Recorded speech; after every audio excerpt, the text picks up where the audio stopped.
Macy's has all of your Grill Master essentials for Father's Day. Stop by to get our hand-trimmed chicken breast and certified Angus beef patties that are ready to grill, so Dad can have his favorite dinner. Make sure to browse our bakery to find the perfect no-work Father's Day treat with our decadent peanut butter bars or famous donuts. Right now, you can get boneless beef ribeye steaks for $12.99 per pound at Macy's. Shop these Father's Day essentials in-store or online at Macys.com through June 18th. Macy's, happy shopping!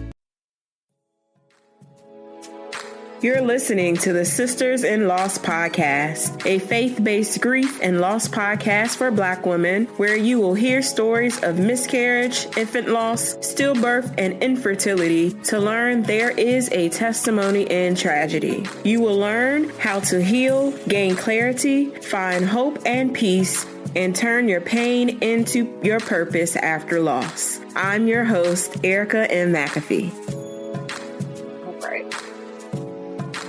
All right. Thank you so much, Stacey, for being on the podcast. Yep. Thank you so much for having me. It's really a great opportunity to be on with you, Erica. Awesome. So for those of you who may not know you and what you do, can you share a little bit about your background and kind of what led you up into becoming the president of March of Dimes? Sure. Yeah, thank you. So I am Stacey Stewart. I'm the president of the March of Dimes. March of Dimes is an organization that is 80 years old, founded by President Roosevelt, originally founded to address the polio crisis 80 years ago, and we did that. And once we accomplished that, we moved on to other issues affecting babies and children, newborns especially. And our biggest focus in more recent years has been on the issue of premature birth, which affects almost 400,000 babies born in this country, 15 million around the world. It is the leading cause of death for children between the ages of 0 and 5. Prematurity and the consequences of being born prematurely are the leading causes of infant mortality in the world. And we have particular issues with respect to outcomes around moms and babies, especially for women of color and especially for African American women. So that's what we do at the March of Dimes, and I can talk more about all the things that we do to try to make a difference in improving the health of moms and babies. But I became president 2 years ago. Actually, in about a week, I'll be celebrating my second year anniversary. And I came to the March of Dimes after having served as the U.S. president for United Way and head of all of our global impact at United Way, and then spent 17 years at Fannie Mae and half that time as president and CEO of the Fannie Mae Foundation. And actually started my career on Wall Street. So I've had quite a little career, a variation over time. But I came to March of Dimes because I was just so in love with the organization, our mission, what we do, our history, the legacy, but the opportunity to really make a difference for so many women in terms of their health and the health of our babies, which is, I don't think there's anything more important than that. I'm also the first African American to serve as the president of the March of Dimes, so it's always quite an honor to serve in this position and carry on an amazing legacy from one of our greatest presidents. So it's great to be on with you and talk about some of the issues that affect so many of your listeners and affect so many women of color and African American women in this country. Absolutely. So as you talked about and you mentioned, the U.S. has the highest rate of maternal mortality in the developed world, and one thing that I loved and kind of how we connected with your blanket campaign, you all laid your blanket change campaign. You had laid over 700 blankets on the mall of women who die each year. And, over 50,000 women suffer from severe complications during pregnancy and in their postpartum period. So a lot of my listeners can relate to this because majority of them are women of color and African American women who have underlying health conditions that may cause them to go into labor preterm. They may lose their babies, and then they have problems to stay pregnant, and their children may end up in the NICU. So March of Dimes is very important. The work that you all are doing to many of my listeners, and I know a lot of them support local walks and things that you all do. So thank you for coming over to the March of Dimes and being the face for a lot of the Black women that listen to us. We salute you and we appreciate you and all the work that you're doing. So I want to talk about the blanket change campaign that you all have done. Can you take us back on the journey to starting this campaign, and then how you all have actually gone to Congress and actually talked about what the initiatives that you all want to do? Sure, absolutely. So we launched a campaign on October 10th, on October 10th to really call attention to the issue of maternal mortality and morbidity. As you mentioned, Erica, we have some of the worst rates of maternal deaths as compared to any other developed country in the world here in the United States. Each year, 700 women die as a result of pregnancy and childbirth. But what's even more striking is the fact that another 50,000 women almost die, become so severely ill as a result of pregnancy and childbirth that they almost die. And they're what we call near misses. And we felt that this and so many other outcomes with respect to moms and babies, like the issues around prematurity, infant mortality, especially as they affect women of color in this country, are such an urgent health crisis that we felt we needed to do even more to raise awareness, to build an understanding, certainly with our policymakers here in Washington, but with everyone around the country, to make sure that we all know that these are really conditions we shouldn't tolerate here in the United States of America. We're the wealthiest country in the world. We spend the most money of almost any country in the world on healthcare. And here we are getting some of the worst outcomes, especially for women of color as compared to any other wealthy country in the world. So what we did was, and we felt that as we head into the midterm elections, this is really a tremendous opportunity to get everyone involved in doing what they can to make a difference. And I know everyone wants to be able to say, this is such a big issue, but what can I do individually as a person? Well, there's a lot we can do. There's a lot each one of us can do. And one of the things that we can do is, as we head into the midterm elections, is get out and vote. Get out and vote for the leaders in this country who can make a difference, who can pass legislation and create policies that address some of these urgent issues that we're facing, and actually do things to expand many of the kinds of resources and supports that women need to be healthy themselves and to have healthier babies. So we launched this campaign called Blanket Change, with the idea that we want everyone to take action to ask especially their member of Congress or the candidate in a congressional race, to publicly take a stand on social media around this agenda that we call the Blanket Change Agenda, which is really a policy agenda. It includes 5 different elements of it. And I can go through 5 of them really quickly. Basically, they include expanding healthcare access for women, making sure that all women have access to the care they need to make sure that they can have healthier pregnancies and deliver healthier babies. It includes making sure that we all know that there is maternal mortality legislation that's pending in Congress. We need everybody to support that legislation, especially anyone coming into Congress next year. We need to make sure all health plans cover people with pre-existing conditions and make sure that those don't go away. We need to make sure all health plans cover maternity and newborn care. That's been at risk with some of the pulling back from the Affordable Care Act, so we need to preserve that. We need to make sure that moms don't have to trade maternal health benefits to afford health coverage, that all health plans include maternal health benefits. And then lastly, there's legislation that's pending right now, the Preemie Act, which expands research and services for premature babies and their families.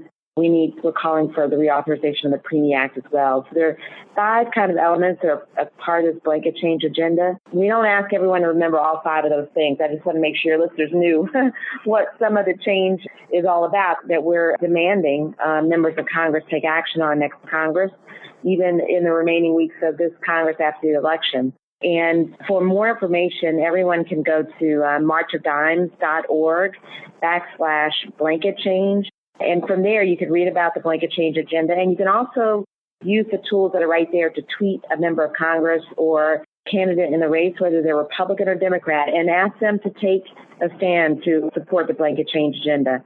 So these are things that each one of us can do to make a difference. It starts with going out and voting.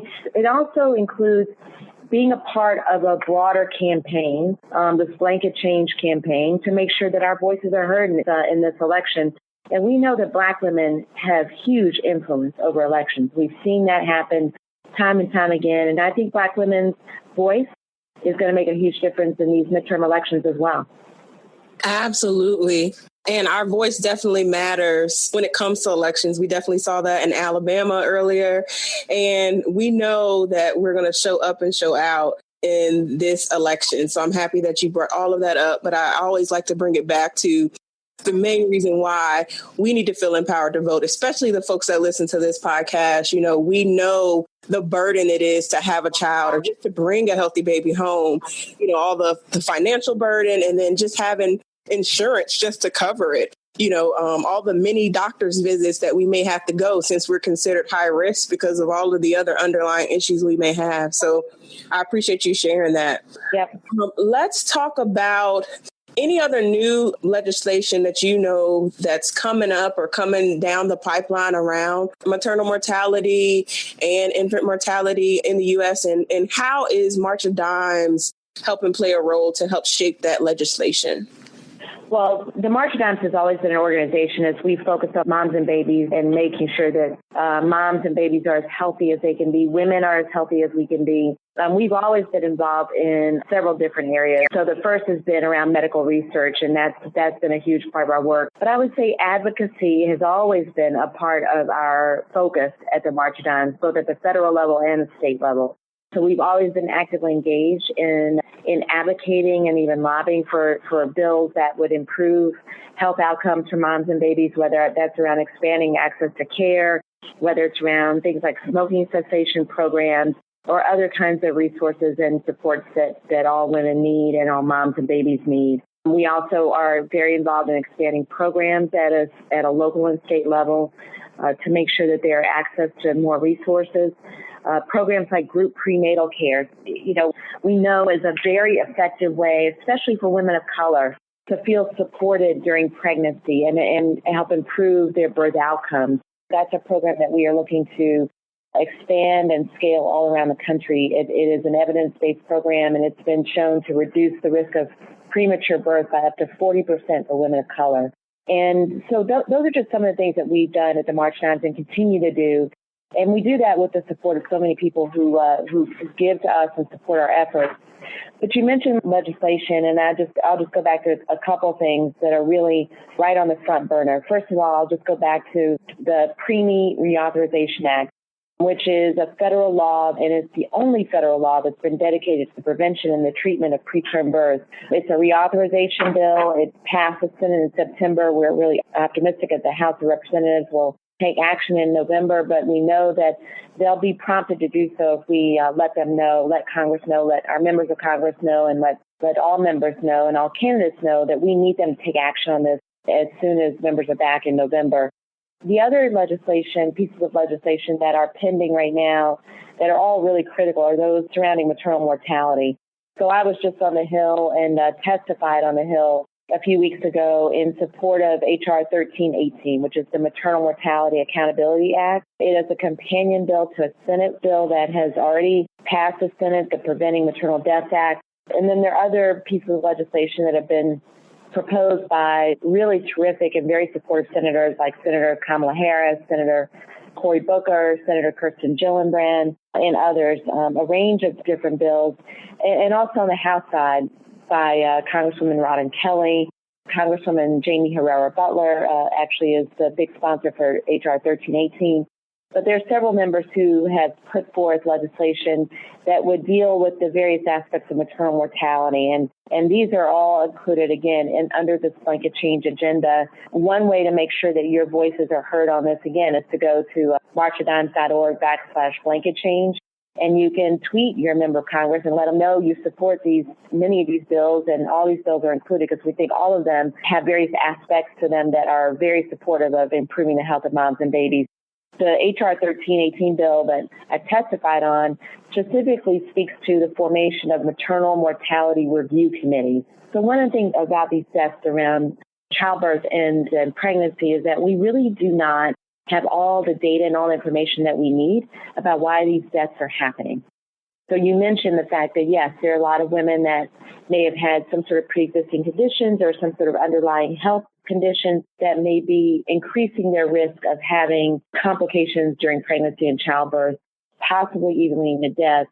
But what we also know is that 60% of many of these cases are potentially avoidable. With access to better care and with the right kinds of protocols being put in place to protect their lives, we actually could do more as a health system to protect many of these women. But in order to know that, we have to have better data. We have to have better information so that hospitals, doctors, and all of us together can work better and more effectively to prevent these deaths. And if we have these maternal mortality review committees, that will allow us to collect that data and to put in place interventions that can actually protect more women's lives. So those are some of the things that are really happening right now that we can all take action on.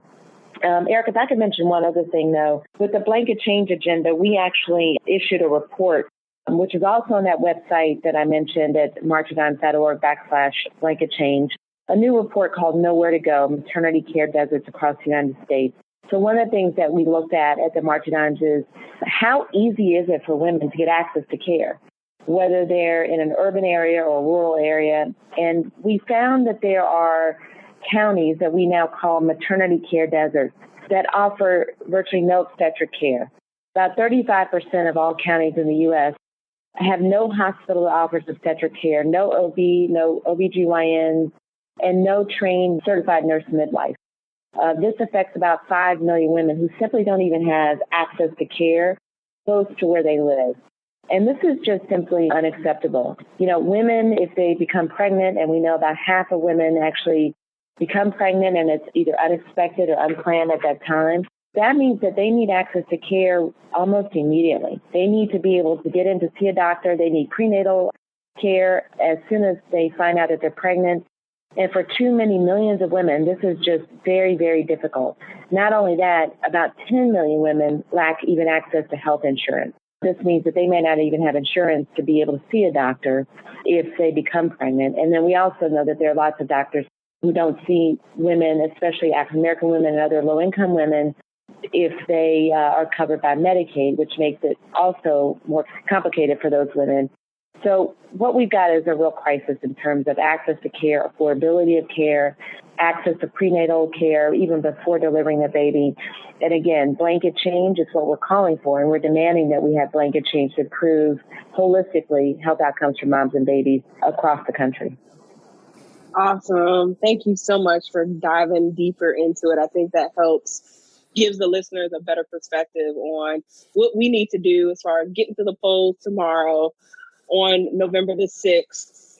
So thank you for sharing that. So is there anything else that we can do to support March of Dimes in these efforts going forward?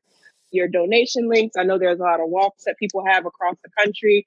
What can we do? What other things can we do to help support the organization? Oh, absolutely. Well, I think a couple of things. One is that we would love support for our mission. That's really important to us. For us to do this important work, for us to have a strong voice, it requires resources. And so if your listeners will go to marchofdimes.org, there's a donate button there. You'll find it when you go to see our page on Blanket Change. It's all there. And also, we would love for everyone to get involved in sharing their stories. So go to Blanket Change, go to March of Dimes, and share your story. If you've had a loss of an infant, if you've had a baby that was born prematurely, if you have had a difficult pregnancy, if you had a challenging experience trying to see a doctor or getting in to see a doctor, tell us your stories. I mean, I think that's the most powerful thing is that my voice is just one of many. I think the most powerful voices are the voices of the women that you're empowering, Erica, listening to this podcast, the women who've had these experiences. Those stories are far more powerful in helping us to change the climate, to improve the health of moms and babies, than even just the one voice from the March of Dimes. We want to be that platform. We want to be the place where if you want to come on our Instagram page or share on any of our social media, tag us, tell us your story, do a short video and share that story and tag Blanket Change. We have Prematurity Awareness Month that has kicked off in the month of November. So those are going to be, that's the whole month of November is a powerful moment to share those stories.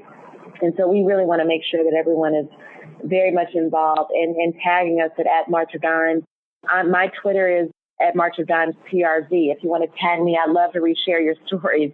And I'm also on Instagram as well, and also Facebook. The other fun thing to do, I would say, is that we just launched something called a gift catalog, where you can make a gift of caring to help support a woman, to make sure that she has access to group prenatal care services, or that you can help fund another hour of research for us to find some of these cures and causes of premature birth and other challenges that women face. So there are lots of ways to get involved. marchofdimes.org, donate, follow us on social media. Follow me on social media too, because I love to share these personal stories of what I'm doing and on behalf of the organization, on behalf of moms and babies, and continue to get involved locally. We have March of Dimes efforts everywhere in all of the big cities, major cities, all across the country. So, and you can get involved locally as well. Awesome. Thank you so much, Stacey, for being on the podcast. I'll make sure I link all of her links in the description box and the show notes for everyone, so you can definitely follow her because she's extremely responsive. It's the reason why I got this interview, and I'm so happy that she took time out to share with our listeners and share, exactly what the March of Dimes is doing and how we can help out. And go vote tomorrow. So you ain't hear it today, please go out and vote tomorrow. Your voice matters, and it's the reason why we are here and we're doing the work we're doing as far as sharing our stories around pregnancy loss and infertility. Thank you again, Stacey, for being on the podcast. Okay, thank you so much, Erica, and everyone go and vote. Thank you so much for listening to today's episode. I pray that this show was inspirational and a blessing to you. For show notes, visit ericamcafee.com/podcast. Please join us in our offline discussions in our private Facebook group by going to sistersinloss.com. If you're listening in Apple Podcasts, please rate and subscribe to us and leave us a 5-star review. I pray that you all have a blessed week. Keep the faith, and I'll talk to you next Wednesday.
Yeah, that sounds pretty good to me.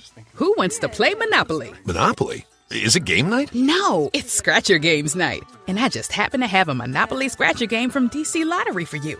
And one for you. And one for you. If you like the Monopoly board game, you're gonna love Monopoly Scratcher Games. They're a whole different kind of fun. So get your Monopoly Scratcher Games at a DC Lottery retailer. And one for you. Monopoly is a trademark of Hasbro.